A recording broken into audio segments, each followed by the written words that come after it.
Tony and I are going to talk about copyright and appropriation art, but I think probably let me give you a 2-minute summary of which will make the point that there are a number of copyright issues related to art today, and appropriation art, although probably the most controversial, is not the only one. If you were to ask artists 50 years ago about copyright, most of them would not have had a clue about copyright. It's not something that interests them. But what's happened over the last 50 years is, particularly, it's related to the explosion of ancillary merchandise that incorporates art images. All you have to do is go to the Art Institute or even the Smart Museum, and you will find lots of things you can buy that incorporates the images of Andy Warhol, Picasso, Dali, etc., etc. So that ancillary income, which involves the use of often copyrighted, but not always if the work happens to be in the public domain, has generated a great deal of income. In part, the income has generated income to artists themselves. So the artists are more concerned today about copyright issues. That's a general point.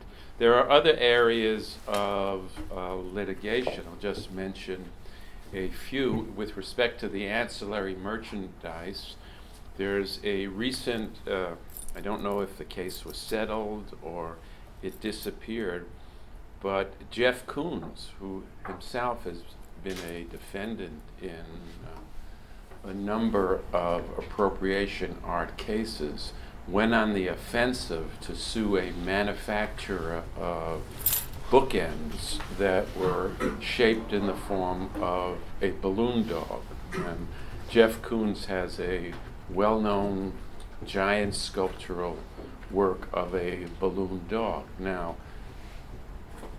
I say it seems kind of silly because the balloon dog itself is, a balloon that you twist and is in the shape of a dog. Clearly it's in the public domain, so that anyone's free to use the balloon dog shape, whether it be to create a work of art or to create bookends or any kind of merchandise, or to go to a party. Right? It's okay. You're not going to infringe Jeff Koons. Now, it's not 100% clear that Jeff Koons has no rights there, but the rights are much more narrow than just the balloon dog. The only right he would really have, which would get off the ground, would be more akin to a trademark right, where the people who were selling it in fact, the bookends were to be sold at museum shops. So maybe you could make the claim that it was an attempt to pass off the work as authorized or approved, or in some sense affiliated the manufacturer or licensee of Jeff Koons. Yeah. Can I just interject a brief question?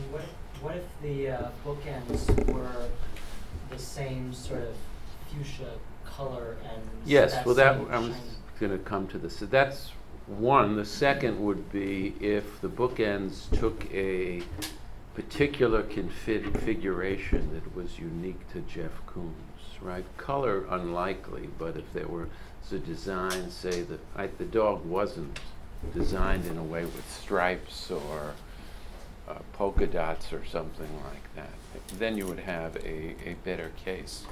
Yeah, it's related to, let me tell you, another area in copyright and the arts deals with the museum. It's similar. The museums who make reproductions of works in their collection where the works are in the public domain, and then somebody makes copies of their reproductions. Museums like to assert copyright protection in their, quote, original reproductions, right? If you take a look if you go to the Art Institute or the Met and you look at some of the postcards, you will see, copyright on the back, even though the underlying image is part of the public domain. But is that, doesn't an organization like Corvus in Seattle, didn't they go around and buy the rights to the images of the paintings in many museums? So is that an underlying Well, no. set of rights? I mean, they did. I assume they bought some for copyright, that were Right. copyrighted images as well.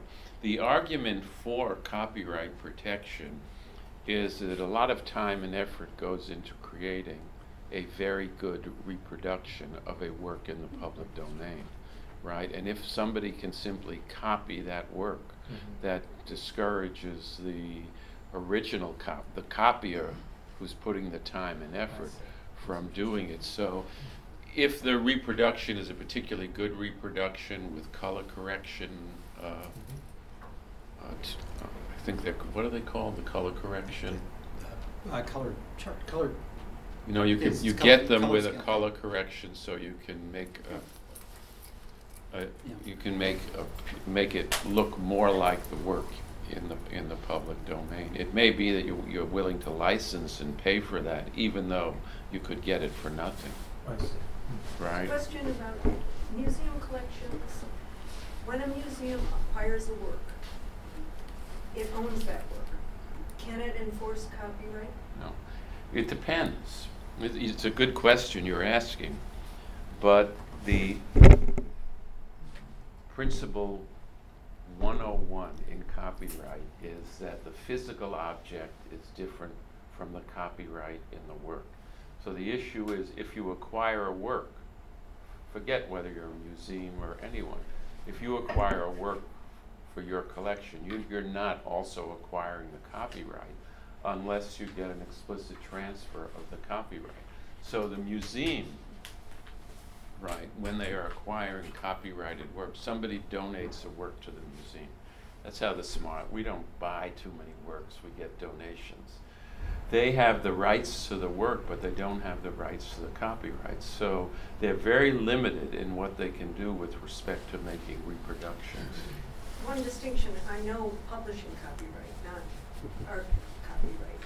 When a publisher acquires a manuscript, they can enforce copyright, but the artist can choose to keep copyright. Right. If an artist gives a piece to a museum, can the museum... He can transfer the copyright, Mm. but he doesn't have He doesn't to. have to. It goes back, I mean, I don't want to sound like,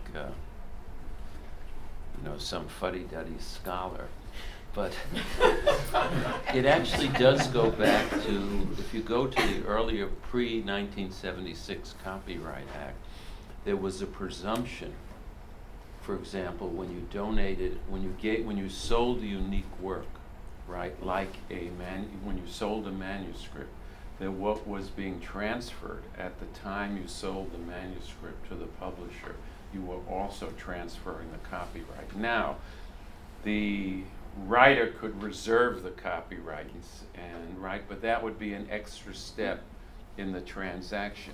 Similarly, there was something in the art market. It was referred to as an artist whose work occasionally shows up still at auction, named Pushman, who was, I think, an Illinois artist. The Pushman presumption. And this was the same thing for a unique work of art. There was a presumption that when the work was sold, the copyright went with it.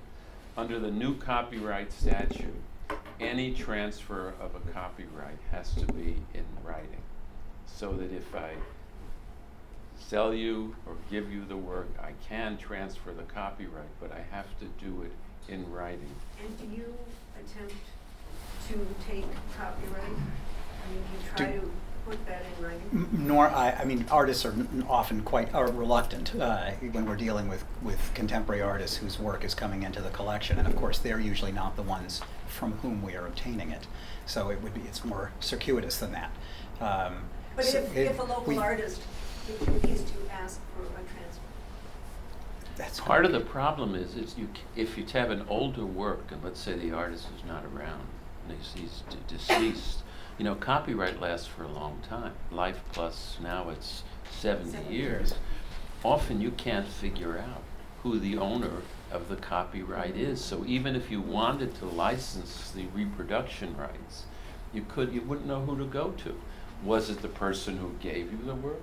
Because under an earlier regime, that person had the copyright? Is it the estate? Is it you may not figure out who the estate, who the heirs of the artists are. You can get in a big mess trying to figure out who to negotiate with. And that's, something similar has, to deal with that problem, has arisen in book publishing, dealing with what's referred to as orphan works. But if you have the opportunity, you absolutely probably should. We would try, but normally, I mean, certainly again for contemporary artists, they normally have, there are agencies that do this, Justice for Music. There are several collection societies that have a large number that do you don't have to locate the artist, you just deal with the collection society.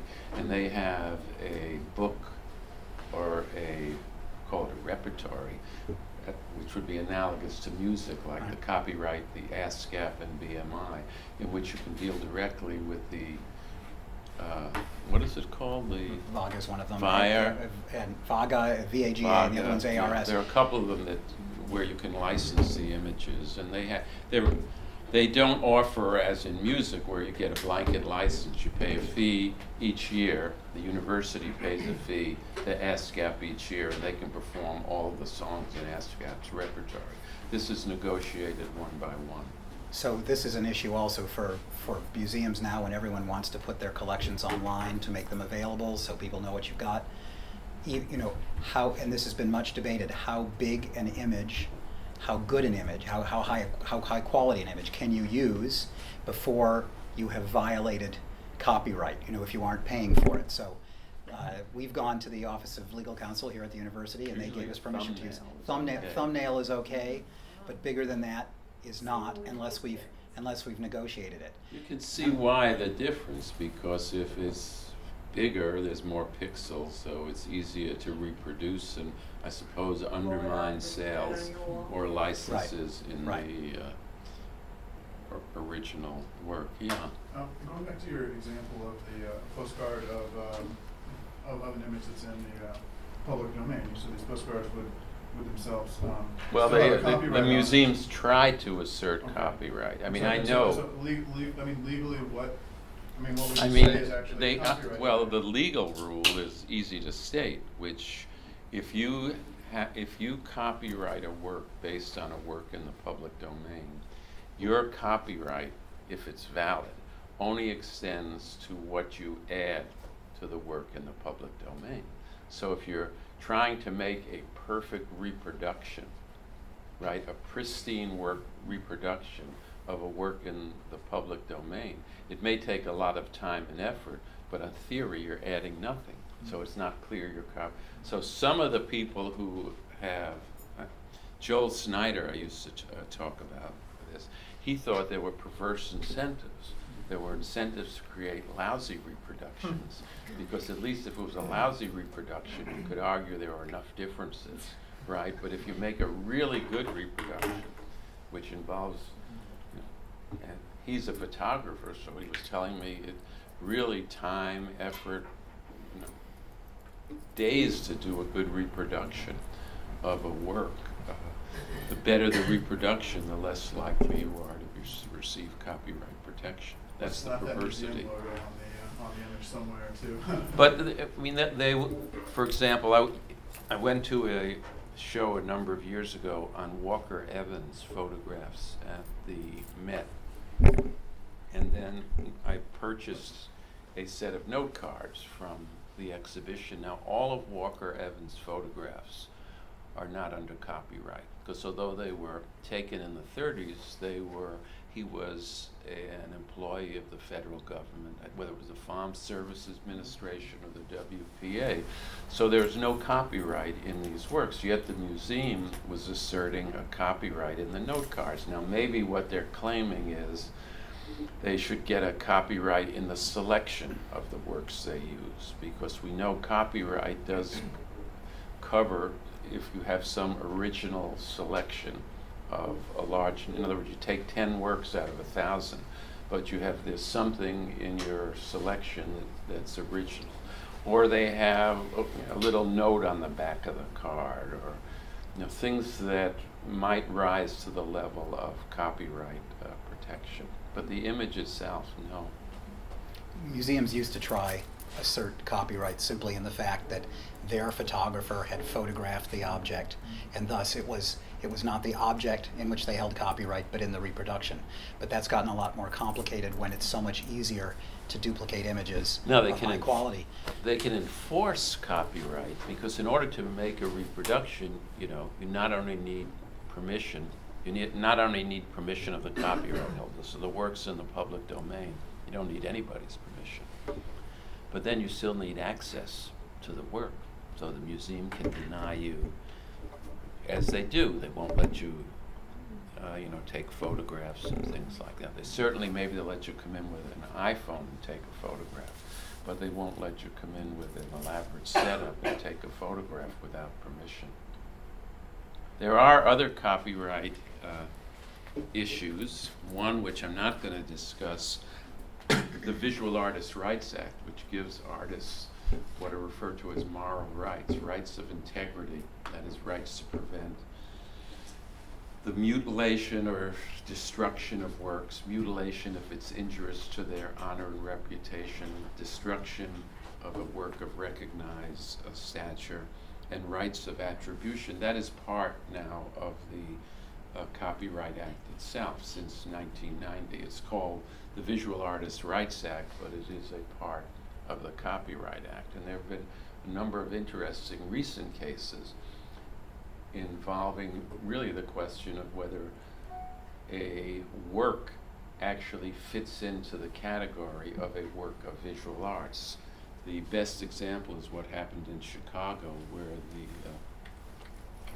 plaintiff was Chapman Kelly, who had put together the Garden of Wildflowers in Grant Park, and then it was destroyed by the Parks Department, and he claimed the garden was protected as a work of visual arts. This was a destruction, mutilation, and he lost the case. He lost the case basically because the court said, right, that the work itself did not fit into the narrow definition as given in the copyright statute of a work of visual art. Oh, you've got that. It used to be ovals like this. Another fun area in copyright deals with the interaction between the first sale doctrine and derivative or adaptations of a copyrighted work. The first sale doctrine is if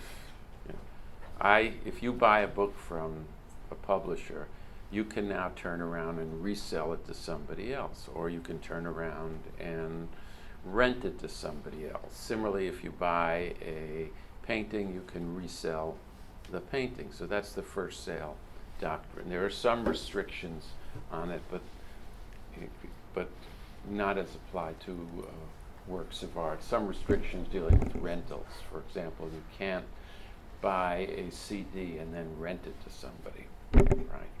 The purpose was to eliminate shops that rent CDs and at the same time provide you with a copy machine right there. So they rent the CD to you for 50 cents and give you a blank tape, and then you would make a copy of it and walk out.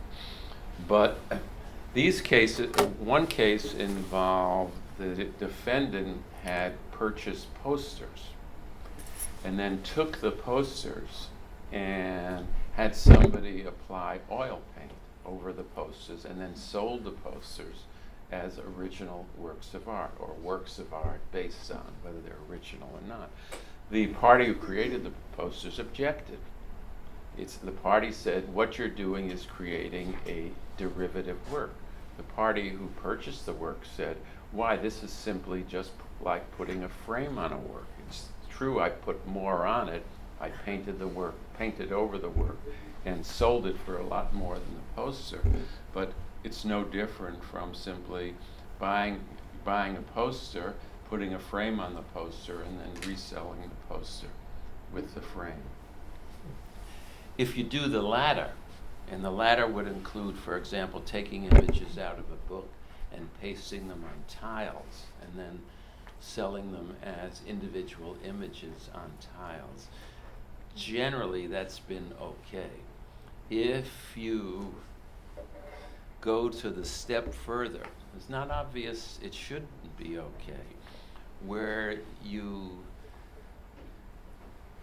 create or adapt the work by adding these elements such as original paint over the poster, then you're likely to infringe the copyright holder's rights to authorize or prepare derivative work. So that's been another issue that has been litigated. The most interesting issue is appropriation art, which is basically involves an artist who borrows or copies a copyrighted image, incorporates it into his or her work, and then claims that this is a protectable fair use of the underlying work. And typically, the artist who's claiming this is making a point that he or she is commenting on the underlying copyrighted work,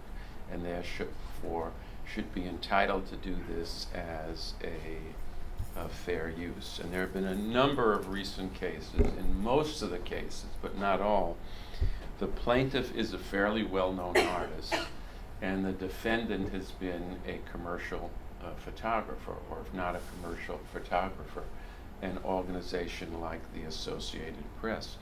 So Jeff Koons, for example, has been involved in a number of these cases. The first, which we'll, I guess, talk about now, is this early case. It's now over 20 years old. And this is Rogers v. Coombs. And what Jeff Koons did was, he was at an airport, he found a postcard that he liked. He bought it for $1, and it was an image. I don't know if you can see it as clearly now. It's a couple sitting, looking very pleased, with 8 German Shepherd puppies. And Koons liked this. He tore off the copyright notice. Now, Jeff Koons is a conceptual artist. He doesn't, because he doesn't put his hands in. He uses his brains. So he sent the... Some artists would take exception. No, I don't. Right? I mean, it's sometimes defined as taking the hand out and putting the brain in. I've heard that definition of conceptual art. And he sent the image, the torn note card or postcard. He sent it to a foundry in Italy, where with detailed instructions. Wanted to make it the sculptures were to be 6 feet. They were carved out of wood. They were to be painted in a particular way. He gave great details on the colors used and so forth. And it was 3-dimensional, so it was quite different from the underlying photograph. On the other hand, it's obvious that a photograph of the sculpture is very similar to a photograph of the original note card. And he clearly copied. If you ask, well, what is the typical defense to a claim that you are a copyright infringer? Well, and lawyers they make all the claims when they represent a defendant. They first say, oh, the work isn't copyrighted. There's some defect in the copyright, so it's not copyrighted. Then the second one is, okay, it is copyrighted, but I didn't copy. Right? I created it myself. So you have some of these the cases, particularly it occurs in music all the time, where the plaintiff is often somebody who created a song. It's never been played, right? He's a local musician, and he's suing Michael Jackson or somebody like that. And so Michael Jackson then had to get up and say, well, this is how I created the work. It came to me in a dream or something like that. Because independent duplication is not a copyright violation. So the second offense is the works may be very similar, but I didn't copy, right? Maybe I didn't have access to the work, right? Therefore, if I didn't have access to the work, how could I have copied the work? The third is, okay, I copied. I concede I copied, but I didn't copy the protected elements in the work. What I copied were the unprotected elements. I didn't copyright the expression, but I copyrighted images that were part of the public domain that were in the original work. Or I copied just the broad plot outline, which is a detective story where a hard-boiled detective smokes, drinks, is divorced. All those things are so common, right, that they are part of the public domain. Finally, the last offense is, all right, your work's copyrighted. Okay, I copied, right? Okay, I copied copyrighted material or protected material, but my copying is protected as a fair use. And so what are the factors that go into fair use? And this has been subject to a great deal of criticism because it tends to be very fact intensive, and although I've written about this with Judge Posner, and we've tried to make sense of fair use cases and how you can organize your thinking about fair use into sort of economic reasons for fair use. But without getting into the details, it's very unlikely that a work will be protected as a fair use unless it fits one into the categories of comment, right, criticism, or even parody is deemed to be a comment on the underlying work. And also that the work has to be deemed transformative rather than simply reproductive.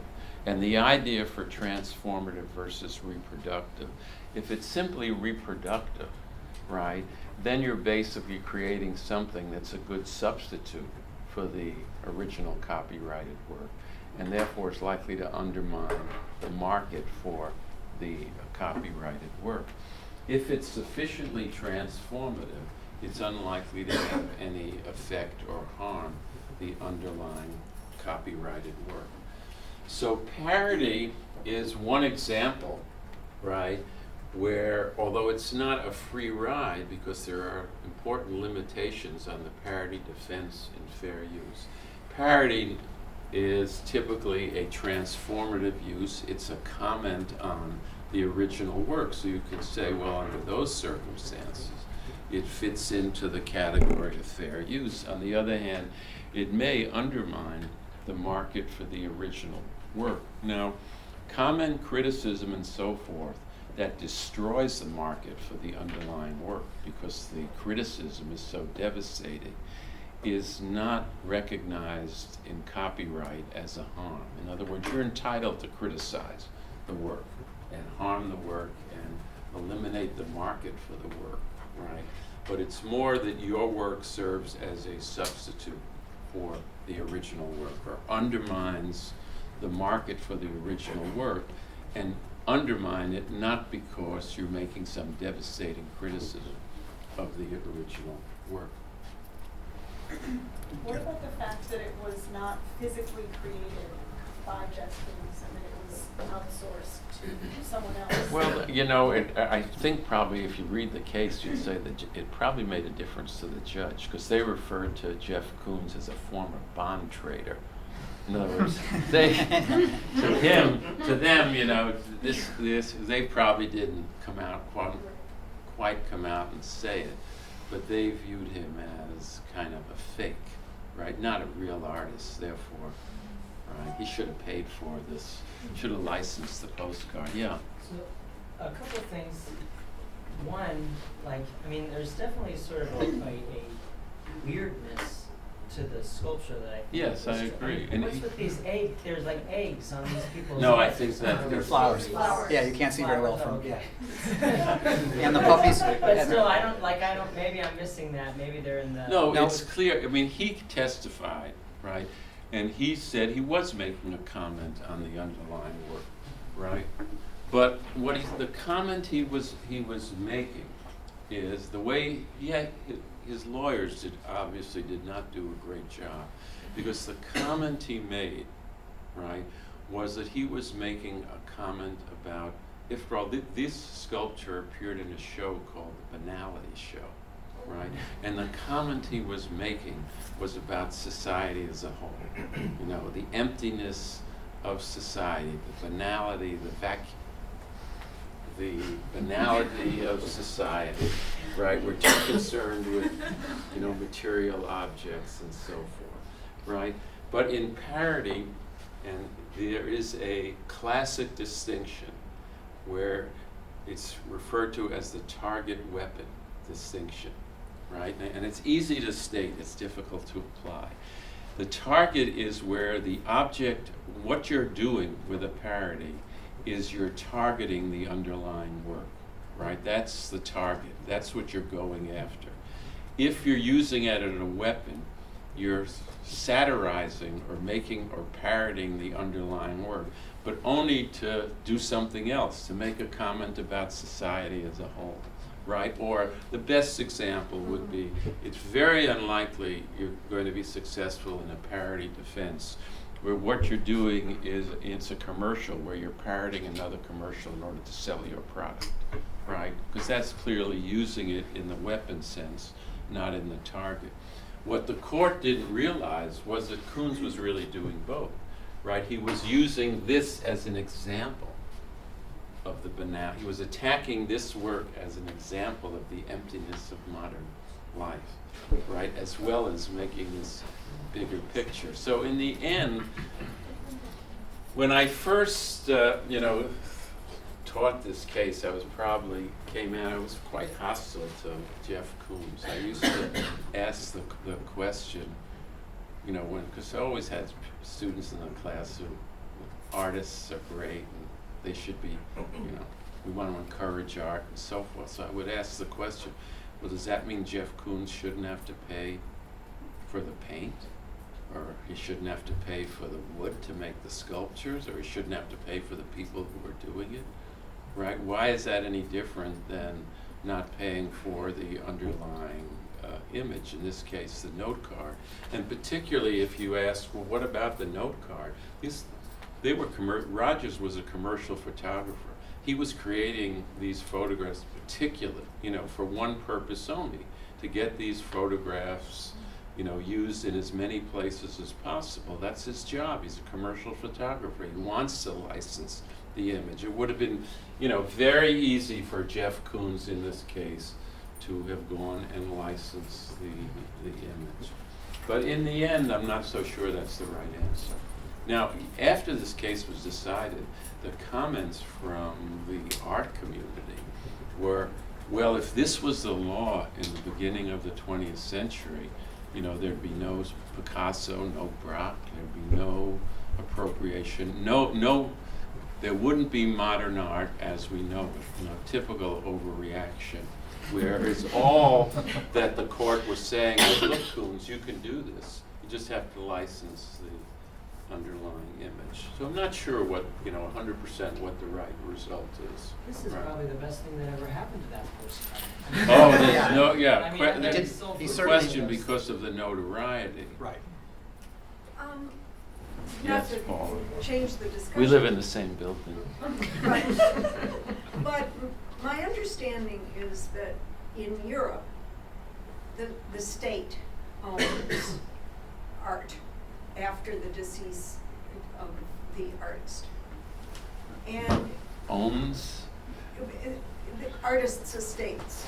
The artist's estate owns the work and the copyright. There's something to do with moral rights that where the state may own the moral rights at some Right, and my point. question is, might a European judge, if both of these parties had been French, have found differently because of the original photographer's art and estate being part I mean, it's of the possible. state. The only European case I know of is one by the artist is a Russian artist, Pusenkamp, who moved to Germany, right?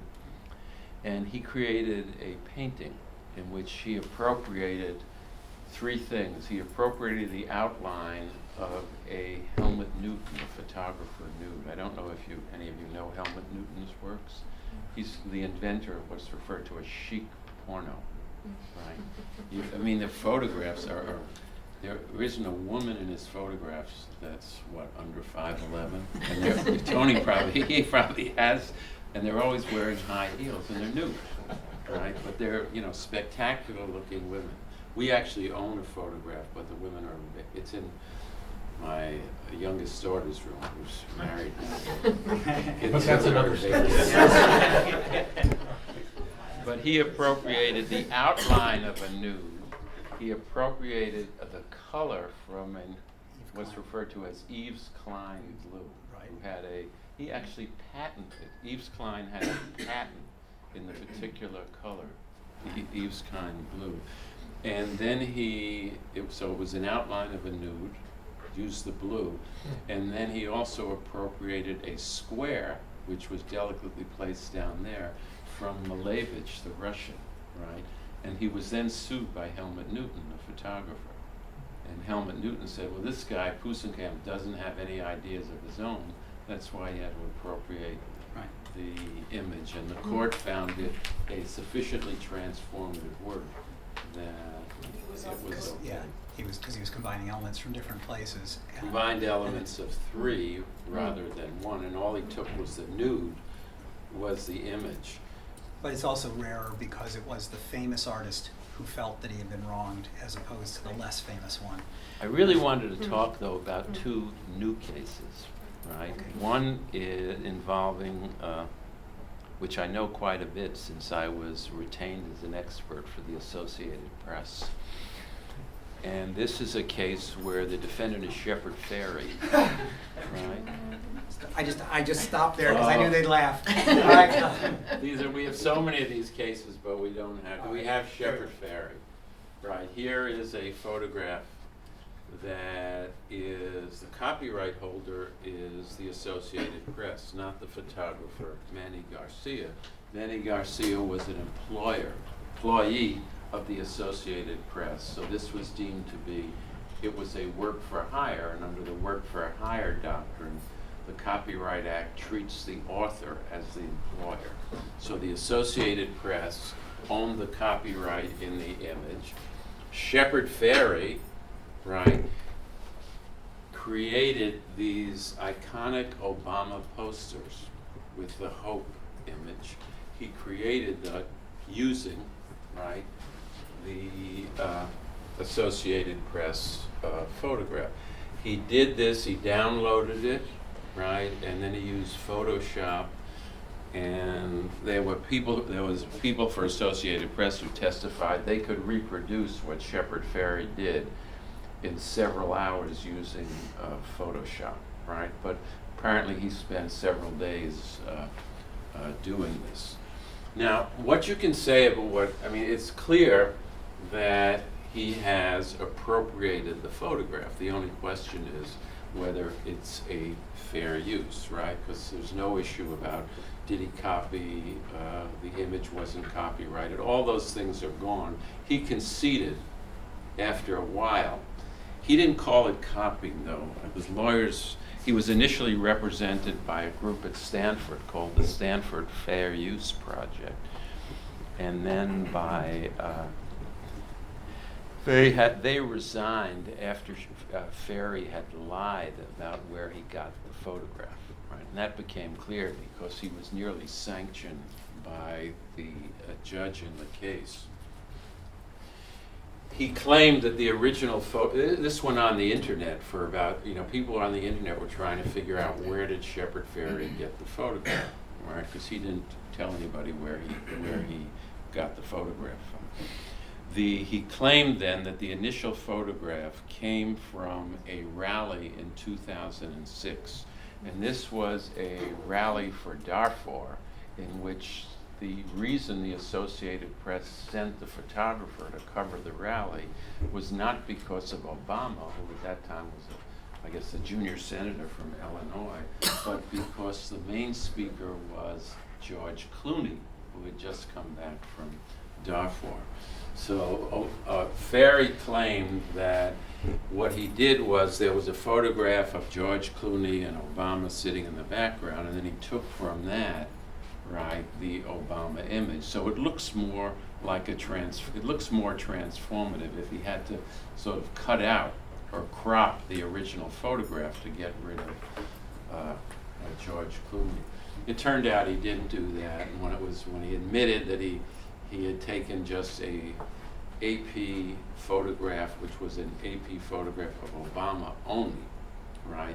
That's when the Stanford group resigned, but then he was represented by the Fair Use Project at Harvard Law School, as well as a well-known law firm, Jones Day.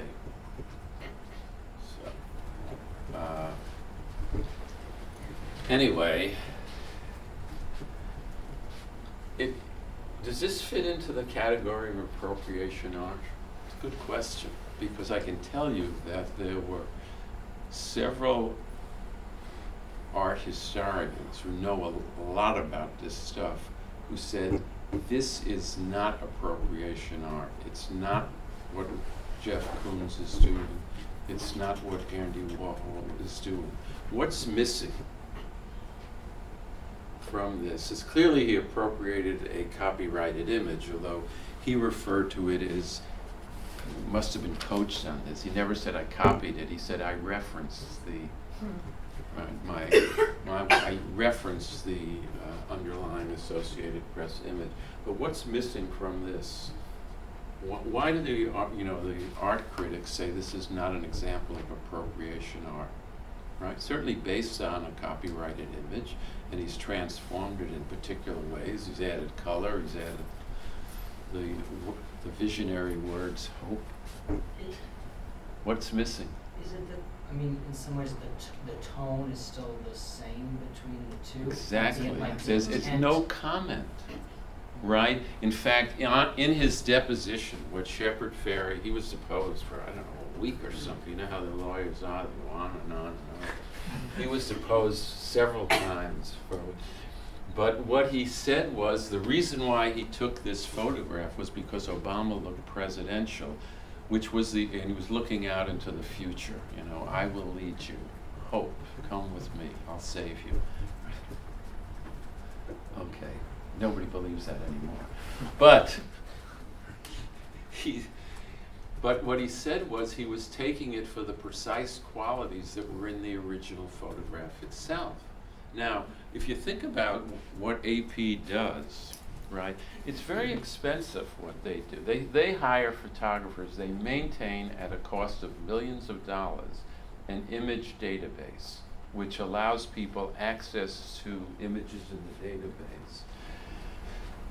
They know that most of the images will not be licensed to anyone. They're just going to die there. They'll sit on the image database.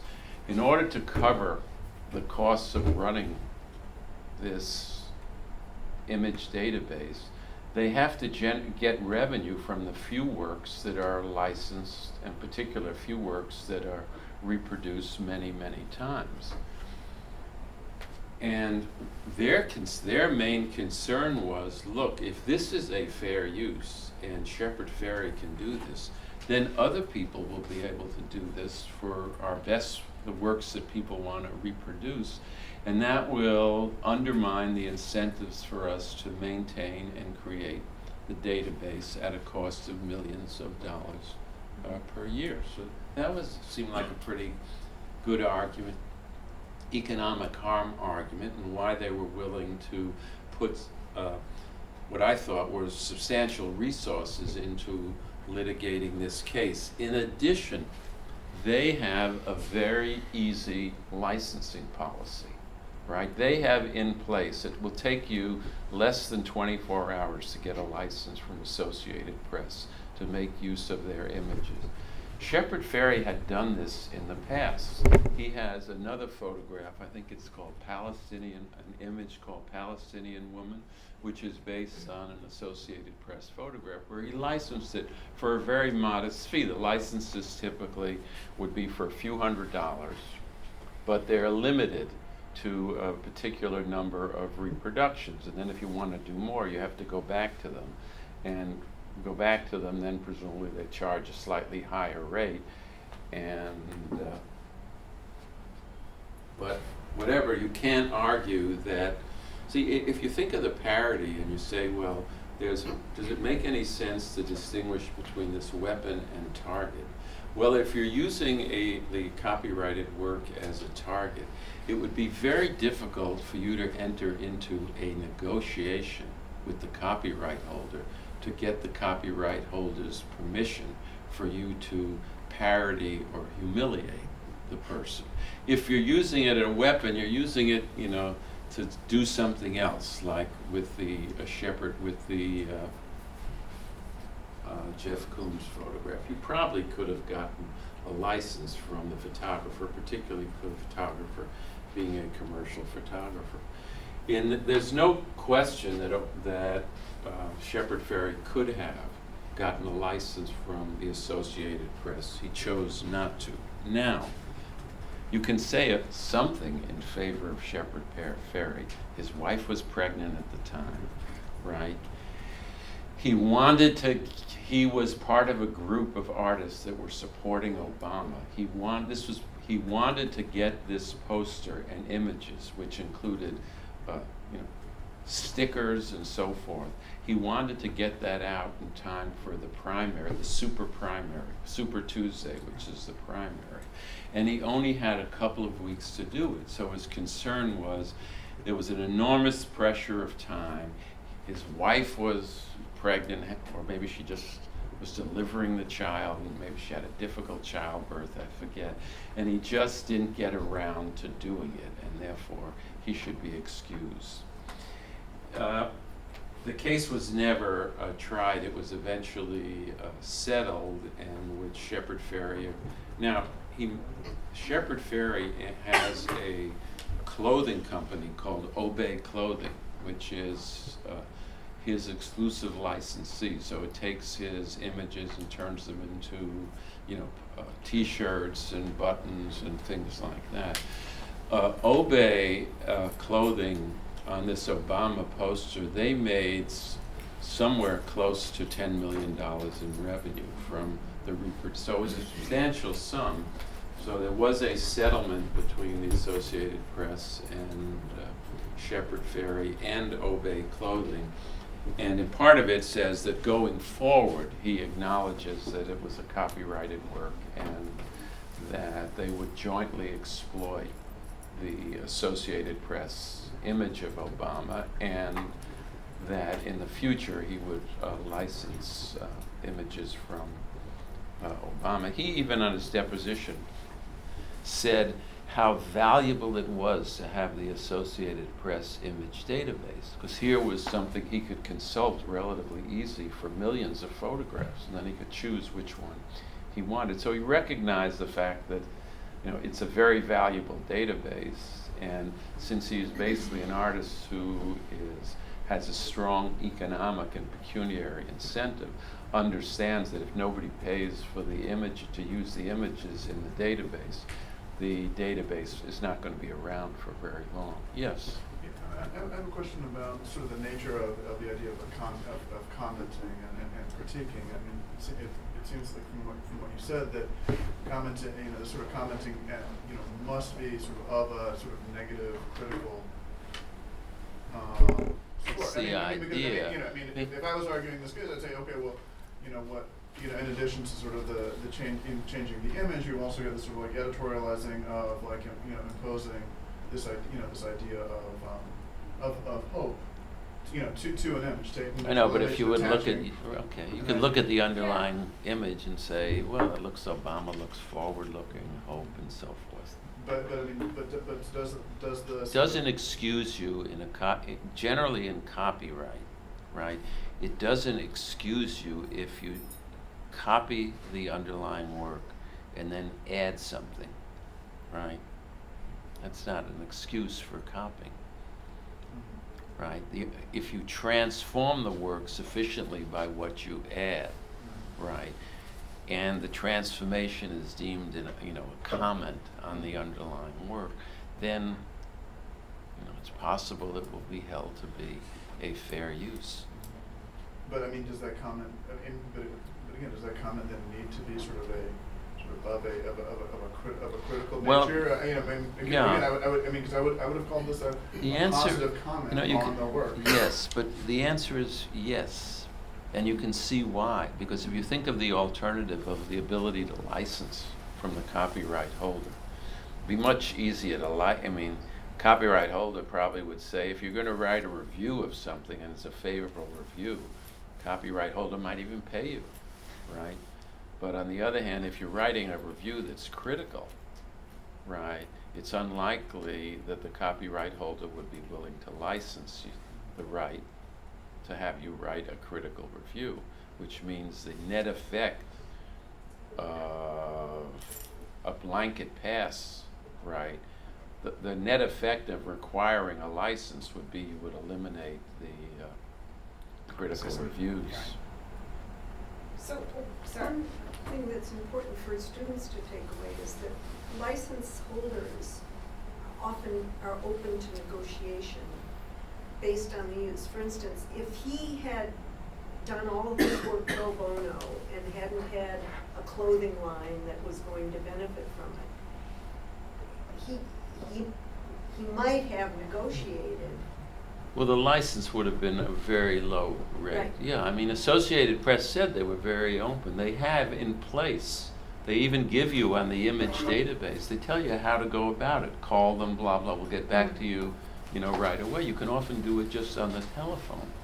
Right? It's not as if the licensing procedure is so cumbersome that if you required licenses, you would defeat the creation of the Was the settlement based on settlement? on Nobody talks economic- about the No, settlement. but I mean, was it based on They're economic prohibited. I don't even know considerations? what it is. They just told me it was very favorable, and they paid me, the association.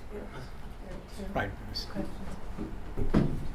Two questions. The first is, at least within, it seems like copyrights in the recording industry, there's very clear thresholds. So many bars, and once you pass that, then you have infringed.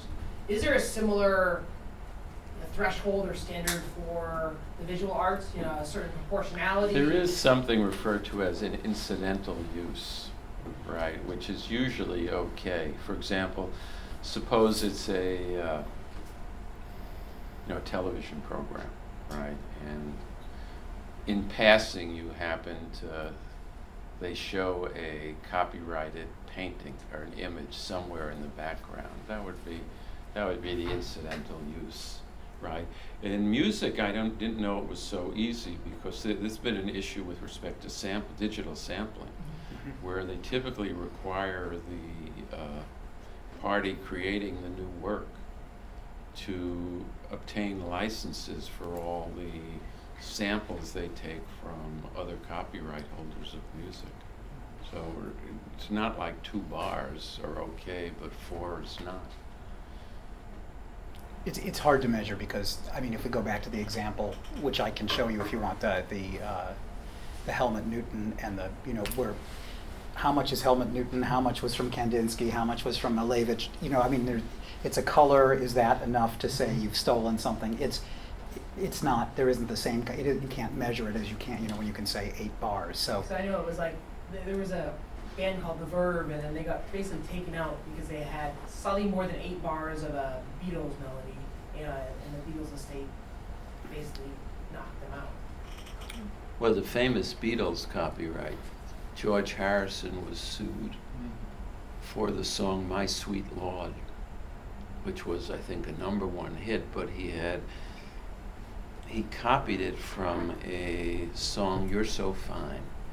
I don't know who and the judge said it was inadvertent. You know, he just, the melody had been in his head. He wasn't aware that he was copying, but, you know, inadvertent, but the fact that you don't intend to copy is not an excuse. So, but it did work. What? He was sued and paid. Oh, it was sued and paid, but it was inadvertent. I think, yeah. I mean, well, I'm skeptical knowing enough musicians. You know, after all, it was a work that was created not only with George Harrison, but he had somebody as part of his group, Billy Preston, who's a well-known. Oh, yeah. And it's, you know that really good musicians, they know every time they hit a song, it's part of they know the song. So it's hard for me to believe that they were not aware of what they were doing, because it took them a while, and Billy Preston had an input in. Can't believe somebody didn't say, hey, this sounds just like He's So Fine, which had been a #1 hit song. The Shirelles. The Shirelles, that's right.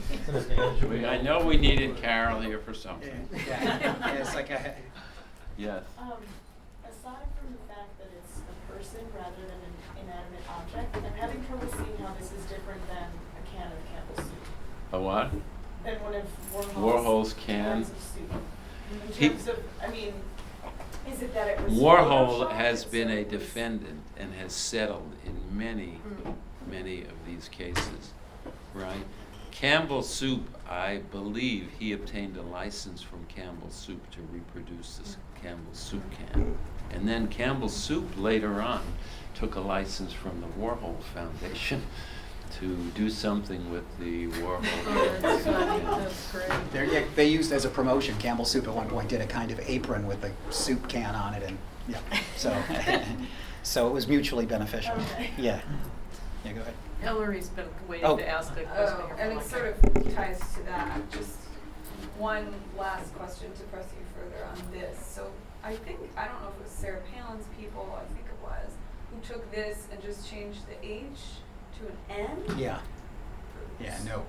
Yeah. Right, so does that then, What? I missed the. they instead of, you look at this and it just said no at the bottom instead of hope, so, and then what, how, sort of in your terms? I mean, does he add, well, but first of all, Obey Clothing sold a lot of these images that didn't have hope on it, right? Okay, but, no, I'm The asking poster about- itself had hope.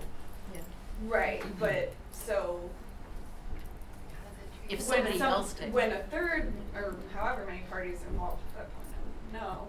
Well, there was hope. There was Obey Clothing and Shepard Fairey, but Yeah, but- for our Right, no, but I'm purposes, saying treat if them as Sarah one. Palin's gang, they took this and changed it again, then who is? Oh, if somebody. Yeah, I mean, Layers. Well, what do you do then? I don't know, I'm just sort of curious, You're and I asking a also question. was interested because it then becomes a negative If, comment. if A is the original copyright holder, Mm. B infringes A's work, and then C copies from B, And all. right? And alters. Right, and alters it. Still, since B, right, does not have a copyright, because B was assuming B is found to have infringed A's copyright, B cannot bring a suit against C. But A could also. So bring A suit would against still have a suit both against B and against C, right? Jesse, that's the version that entered the National Portrait Gallery. A collage version that the Yeah, artist I mean, did. this was sold, but, I mean, I was sold at a rally where I think the proceeds went to Obama, but it was sold for $80,000 or $90,000 and then donated to the National Portrait Gallery. I mean, you know, in something like this, you know, people say, well, it was political, you know, don't you want to give some pass because they used the image to promote Obama's candidacy? And I said, you know, why is that, you know, what was it, $200 billion were spent in advertising to promote the candidacies of different presidential nominees. I said, this is just a form of advertising. And I didn't see any difference between this and, you know, taking the image and putting it on a box of Wheaties. To me, it's the same thing. One's commercial, one's political advertising. Yeah. I wanted to ask about this National Portrait Gallery acquisition, because does that change the nature, now that this is a recognized piece of art that the National Portrait Gallery is willing to invest in, they didn't buy the AP photo, so does this, as a work of art now, might that have changed? They presumably couldn't reproduce it without, make copies of it without infringing. Right now, Shepard Fairey said, okay, you have permission to make whatever copies you want, maybe, but he cannot give AP's permission, in part because Right. now it was, the parties settled, so there was no, we don't know. And in the settlement, it was for over dollars, but because Shepard Fairey was represented by the Harvard Fair Use Project, they want the option to litigate the same issue another day. So in the settlement, the parties agreed that neither party was giving up its legal arguments. This was just a settlement over dollars. So going back to a point brought up earlier, if the museums, the National Portrait Gallery wanted now to make postcards and calendars and posters of this, would they have to license from? I don't know what the terms of, since it wasn't litigated, right? I don't know what the terms of the settlement were. My guess is, right, if it had been litigated and Shepard Fairey, let's say, had lost, that would be analogous to what just happened with Richard Prince. And we have that here, where these were, what Richard Prince did was make collages of copyrighted images that were based on photographs by an artist named Patrick Carew, and he had spent 6 years in Jamaica living and gaining the trust of Rastafarians. Yeah. And then Richard Prince created these collages based on them, adding something to it, like he added a guitar in one. You could barely see it, Now, but there's a blue guitar. He was a terrible witness, Richard Prince. He didn't say he was commenting on this. He said the reason he took these images was because he liked them, right? and he wasn't intending to make a comment other than to sort of a comment that had to do with music in general. So he was a terrible witness. Not only did he lose the case, but now he had a limited number of images, but the court required that all the images that Richard Prince had created in the Gagosian Gallery that sold several for in excess of $1 million, to return the images to Patrick Carew, right, or his publisher. Now, exactly what it meant to go back and get the images, get the photographs that, from someone who had paid $1.2 million for the Richard Prince photograph, they could get it back, and then that person would have a claim against the Gagosian Gallery for the return of the purchase price. But that would be a really draconian remedy, which would be in the Richard Prince applied to the Shepard Fairey case. It was litigated and he lost. It was a clear copyright violation, etc. The image could have been returned to the Associated Press, and I'm sure they then would have, donated it back to the National Portrait Gallery, and there'd be something underneath it which would said this work by Shepard Fairey has been donated by the Associated Press. Yeah. You talked about, when you were talking about fair use and this transformative aspects, this idea of it not being a substitute. And with the Shepard Fairey pictures, it seems like the poster is clearly not a direct substitute for the picture. Well, except for what the business is of the Associated Press, which is the licensing revenue they lose from the thousands of reproductions, hundreds of thousands of reproductions of this image on posters and other merchandise.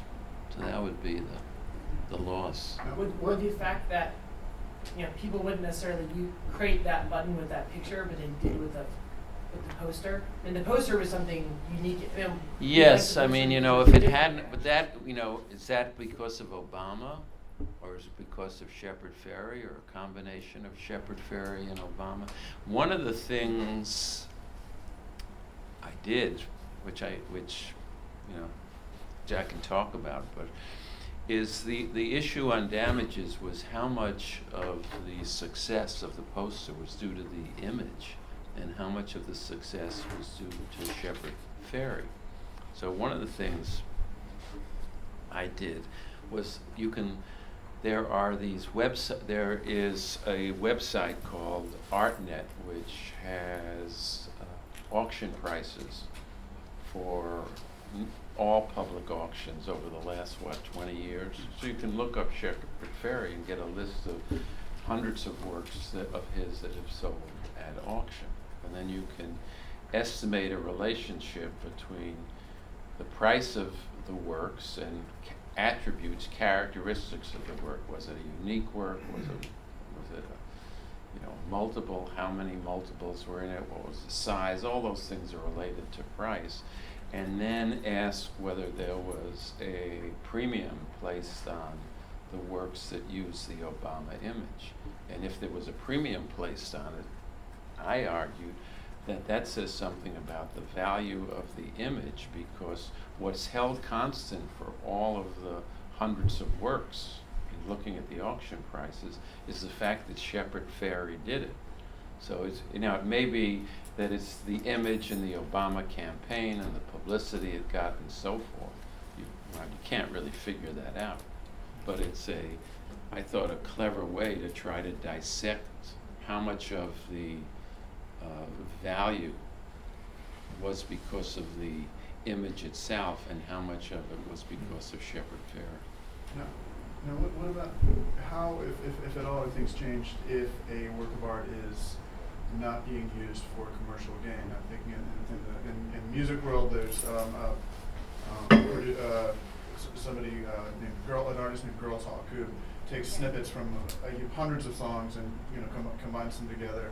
And I've noticed that Girls Hawk is no longer selling these works. Which is on a label known as illegal art. But instead, the albums that were most recently released are now free downloads. I mean, non-commercial use is a factor, but for a period, people thought that for copyright infringement, it was critical that the infringer was using the work for a commercial purpose. That's no longer the case. It's a factor, it counts. In non-commercial use should give a little bit more weight, and there are, in the statute itself, particular exemptions for education, institution, copying, and things like that. And when you say it counts, it would count in It counts in favor of the alleged infringer. Right, That but it was a Shepard Fairey was non-commercial not- purpose. those That posters- one of the factors in fair use is the purpose and character of the use, and non-commercial is in that. But this would clearly be deemed a commercial use because all the T-shirts and so forth. Quick question, because I think we're at the end. Sorry. Within literature, there's this thing called fan fiction, where fans of books will write new stories, and authors have very carefully stopped reading fan fiction so that they protect themselves against cases where they might duplicate a similar storyline. Have you seen artists take similar precautions where they change their behavior to protect themselves from potential copyright cases? I don't know how. I mean, the obvious way to change your behavior is not to release your work, because then nobody can copy it. But I don't see, No, so there are fans who intentionally send work to authors that is similar to the work that they would do. Right. And then if that author, picks up a theme from that work and then creates a Right. new piece. This that- is where this occurs all the time is with respect to movie studios, where they have a uniform policy of returning without opening all these envelopes, letters that people send suggesting scripts for movies and ideas for movies, right? So because they're concerned that if they open it and use it, right, even though there's no explicit contract, they'll be sued for misappropriating the ideas of a particular person. So, I mean, I don't know, I mean, artists could do that, but I've never heard of it. Nor have I. I I haven't. mean, it wouldn't surprise me if people who, who write detective stories where they have the same detective appears over and over again, that they get letters from fans suggesting various additional, and wouldn't surprise me if they just return those without.